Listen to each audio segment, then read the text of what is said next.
महाराष्ट्र और झारखंड के बाद अब आंध्र प्रदेश ने दावा किया है कि टीके की कमी हो रही है हमारे प्रदेश में। देखिए, ऐसा है ना कि टीके की कोई कमी नहीं हो सकती है। सीरम इंस्टीट्यूट 1 करोड़ टीके की प्रोडक्शन रोज कर रहा है, 30 लाख के प्रोडक्शन रोज की कोवैक्सीन की है। टीके की कमी नहीं है, बस किसी भी तरह से नीचा दिखाने की होड़ लगी हुई है। यही लोग थे जो कोवैक्सीन को कह रहे थे, छत्तीसगढ़ के स्वास्थ्य मंत्री आके, ये टीका हम नहीं लगवाएंगे, अपने राज्य के लोगों को नहीं कहेंगे लगाने, जिसको लगाना है अपनी स्वेच्छा से लगाए, बॉन्ड साइन कर दे। आज टीके की कमी हो रही है, केंद्र सरकार सुनिश्चित करेगी कोई टीके की कमी नहीं होगी देश में।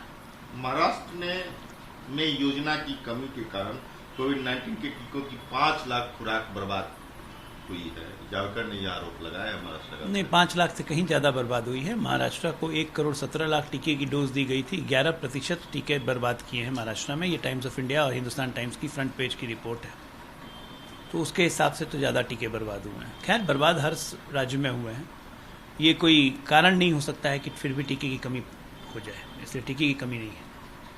अनिल देशमुख और सचिन वाझे मामले में हाई कोर्ट के सीबीआई जांच के आदेश के विरोध सुप्रीम कोर्ट गई थी सरकार, वहां से भी इन लोगों को निराशा हाथ लगी है और याचिका को खारिज कर दी गई है और अब सीबीआई की जांच होगी। ये महाअगाड़ी या महावसूली की सरकार दिन ब दिन एक्सपोज होते जा रही है।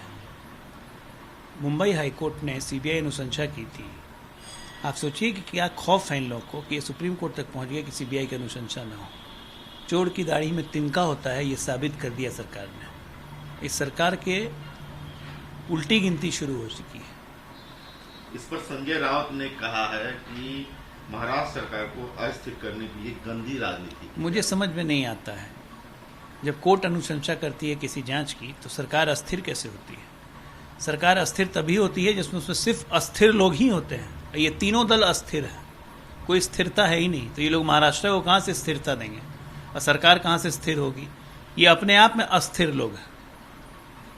वाराणसी जिला अदालत ने काशी विश्वनाथ मंदिर ज्ञानवापी मस्जिद परिसर के एएसआई सर्वेक्षण की अनुमति दे दी है। नहीं, इस अदालत के सभी आदेशों को हम सम्मान करते हैं और हम उम्मीद करते हैं कि एएसआई अपने सर्वेक्षण के दौरान जो भी पौराणिक एविडेंस हैं और जो भी वैज्ञानिक एविडेंस है, उन सब तथ्यों को जनता के सामने लाएगी और ये काम अतिशीघ्र होना चाहिए। प्रधानमंत्री की परीक्षा पे चर्चा पर कटाक्ष करते हुए राहुल गांधी ने कहा है कि खर्चा पे चर्चा कब? भाई, तो खर्चे पे चर्चा राहुल गांधी कर लेना, जो बैंकॉक जाने पे जितना खर्चा करते हैं। दूसरा कि अभी तक आज तक नौकरी वोकरी कभी की नहीं, कहाँ से इतना संपत्ति जुटा ली, उसका भी चर्चा कर ले जरा। नेशनल हेराल्ड के बेल पे भी चर्चा कर लें। चर्चा से भागता कौन है? लेकिन राहुल गांधी तो आजकल की सिर्फ अपने फिटनेस, अपने एब्स, अपनी बॉडी पे चर्चा चाहते हैं। कटाक्ष करने का समय नहीं है, जनता में जाके काम करने का समय है।